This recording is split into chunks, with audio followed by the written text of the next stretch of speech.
In the previous module, we saw how the principles of electromagnetic induction allow a DC motor to work. However, in heavy industry, alternating current, or AC, is generally used as this is the way mains electricity is distributed, and it can be used directly without the need to convert to DC.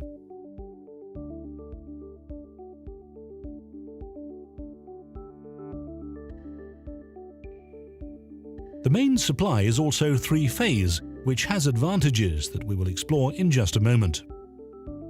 So how do we make an AC motor? Let's start with the stator.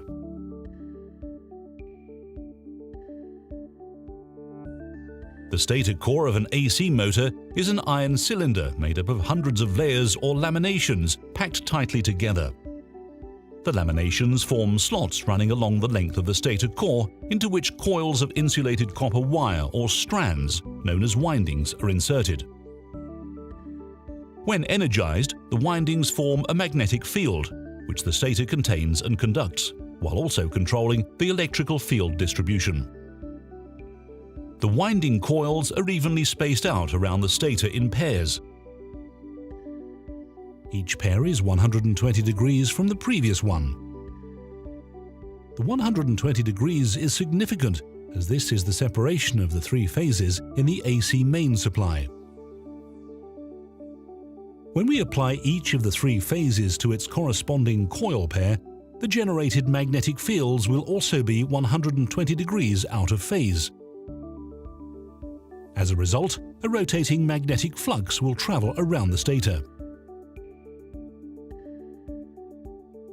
If we place the electromagnet we made earlier into the stator and apply power, its magnetic field interacts with that of the stator and it starts to rotate.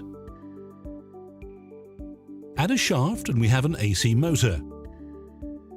Now, this motor design, known as a synchronous motor as the rotor rotates at the same speed as the flux, doesn't need a commutator like the DC motor did, but it still needs the rotor to provide an active magnetic field, either with a DC-powered electromagnet like in our example, or with permanent magnets. Synchronous motors have advantages and are used to great effect in certain industrial applications, but there is another kind of AC motor that is even simpler.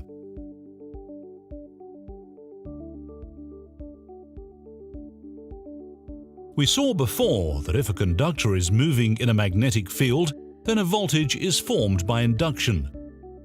When a pair of parallel conductors, like the rotor of our DC motor, is placed in the stator, the rotating magnetic flux will induce a voltage, which in turn makes a current flow within the conductors.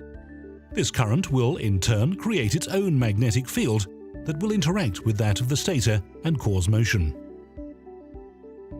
Of course, this current is only induced while the rotor is moving relative to the rotating field, which means it can only happen while the rotor is turning more slowly than the stator field. Luckily though, the rotor is slowed by the load it's driving, as well as by friction and other losses, so it is always turning slower. The difference between the speed the stator field rotates and the actual speed the rotor turns is called slip, and when slip is involved, the motor is said to be an asynchronous motor. So we have usable torque without needing to apply power to the rotor. The needed current has been induced. We have created an induction motor. Most modern industrial induction motors use rotors with a number of parallel conductors arranged to form a cylinder.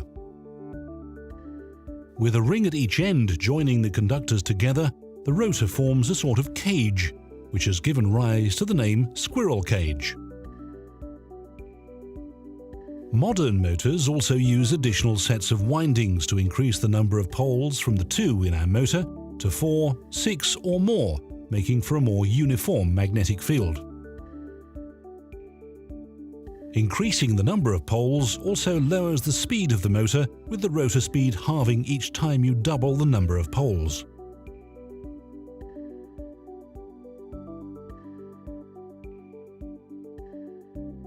Although induction motors can be coupled directly to the mains and run at a fixed speed based on the mains frequency, the motor speed can be accurately controlled and efficiency optimized by powering the motor with a variable speed drive. And we will look at the importance of efficiency in more detail in the next module.